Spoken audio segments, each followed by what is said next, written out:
আসসালামু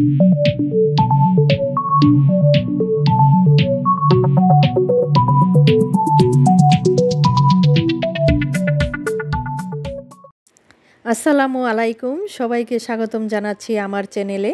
আজকে আমি তৈরি করব খেজুর তেঁতুলের চাটনি। এই রেসিপিটি আমার ভাগ্নি পাঠিয়েছে বাংলাদেশ থেকে। আমার ভাগ্নিকে অসংখ্য ধন্যবাদ জানাচ্ছি।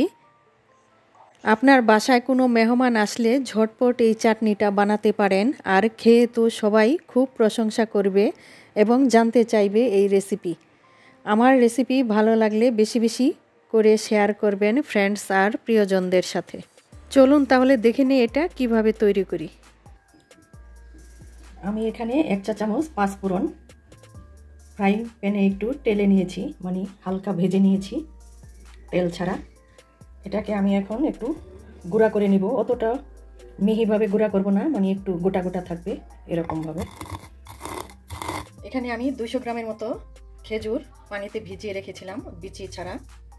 আর এখানে পরিমাণ মতো তেঁতুলও বিচি ছাড়া নিয়েছি আর পানিতে ভিজিয়ে রেখেছিলাম। আর এখানে নিয়েছি সরিষার তেল পরিমাণ মতো। এখন আমি এগুলোকে ঢেলে দিব। দিয়ে দিচ্ছি স্বাদ মতো লবণ, দিয়ে দিচ্ছি হাফ চা চামচ চিলি ফ্লেক্স। ঝাল আপনারা আপনাদের পছন্দ অনুযায়ী বাড়িয়ে কমিয়ে নেবেন।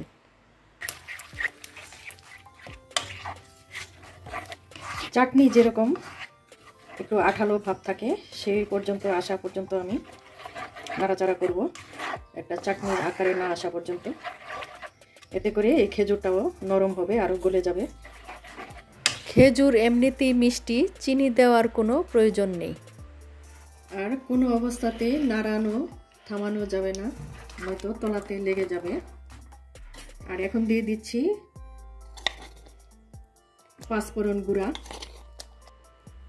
সব শেষে এই পাঁচফোড়ন গুঁড়াটা দিলে এটার ফ্লেভারটা আরও বেশি ভালো হয়, খেতে ভালো লাগে। পানিটা আরেকটু শুকিয়ে নেব।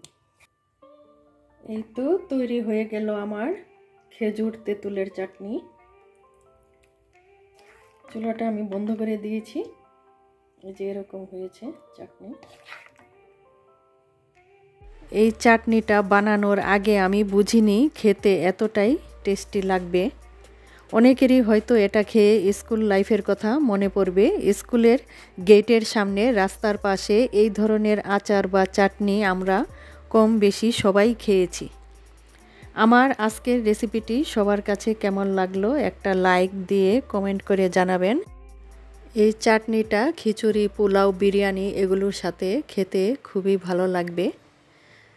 আজ তাহলে এ পর্যন্তই। সবাই অনেক বেশি ভালো থাকবেন। নেক্সট রেসিপিতে আবার কথা হবে। আসসালামু আলাইকুম ওয়া রাহমাতুল্লাহ।